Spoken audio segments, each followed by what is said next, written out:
Israel ও আমেরিকার হামলার জেরে ইরান হরমুজ প্রণালী বন্ধ করে দেয়ায় স্থবির হয়ে পড়েছে বিশ্ব জ্বালানি বাজার। বর্তমানে হরমুজ প্রণালীতে ২,০০০-এরও বেশি জাহাজ আটকা পড়ে আছে। এর সরাসরি প্রভাবে ইরাকে দৈনিক ১.৫ মিলিয়ন ব্যারেল তেল উৎপাদন কমেছে বলে রয়টার্সকে জানান ইরাকি পার্লামেন্টের সদস্য আলী সাদ্দাদ। জ্বালানি বিশ্লেষক জেস রলস্টন সতর্ক করেন, এই সংকট দীর্ঘস্থায়ী হলে বিশ্বজুড়ে মূল্যস্ফীতি নিয়ন্ত্রণের বাইরে চলে যাবে।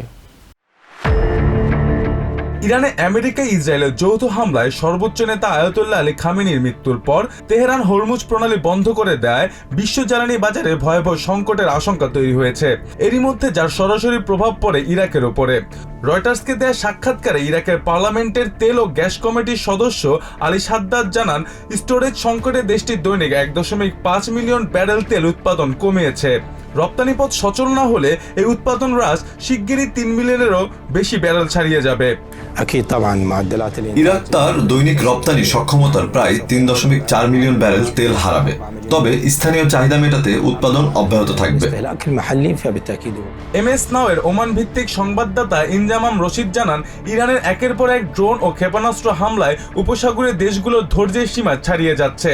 ইউনাইটেড আরব আমিরাতের প্রেসিডেন্টের কূটনৈতিক উপদেষ্টা ডক্টর আনোয়ারের মতে, গালফ দেশগুলো এখন ইরানের উপর পাল্টা হামলার কথাও বিবেচনা করছে। তিনি বলেন, হরমুজ প্রণালীতে এখন ২,০০০-এরও বেশি জাহাজ আটকে আছে। বিশ্বের জ্বালানি তেলের ২০% হরমুজ প্রণালী দিয়ে সরবরাহ হয়, ফলে সবচেয়ে বিপাকে পড়েছে চায়না ও ভারত। বিশেষ করে চায়না তার মোট চাহিদার ১৩% তেল পায় ইরান থেকে। ক্রিস্টাল এনার্জির গ্লোবাল অ্যাডভাইজার ক্রিস্টোফ রুল জানান, এই জলপথ দিয়ে প্রতিদিন যে পরিমাণ জ্বালানি প্রবাহিত হয় তার কোনো বিকল্প ব্যবস্থা এই মুহূর্তে বিশ্বের হাতে নেই। তবে বিশ্ব যখন সংকটে, তখন লাভবান হচ্ছে রাশিয়া। ইরান ও রাশিয়ার তেল বৈশ্বিক বাজারে প্রতিদ্বন্দ্বী হওয়ায় তেহরানের রপ্তানি বন্ধের সুযোগে পুতিন প্রশাসন প্রতি মাসে অতিরিক্ত $৪.৮ বিলিয়ন মুনাফা করবে। জ্বালানি বিশ্লেষক জেস রলস্টন সতর্ক করে বলেন, এই সংকট দীর্ঘস্থায়ী হলে মুদ্রাস্ফীতির উপর আঘাত আনবে।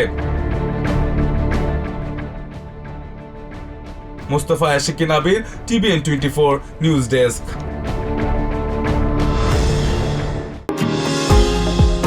নিউ ইয়র্ক থেকে সম্প্রচারিত TVN 24 টেলিভিশন বিশ্বজুড়ে বাঙালির কণ্ঠস্বর।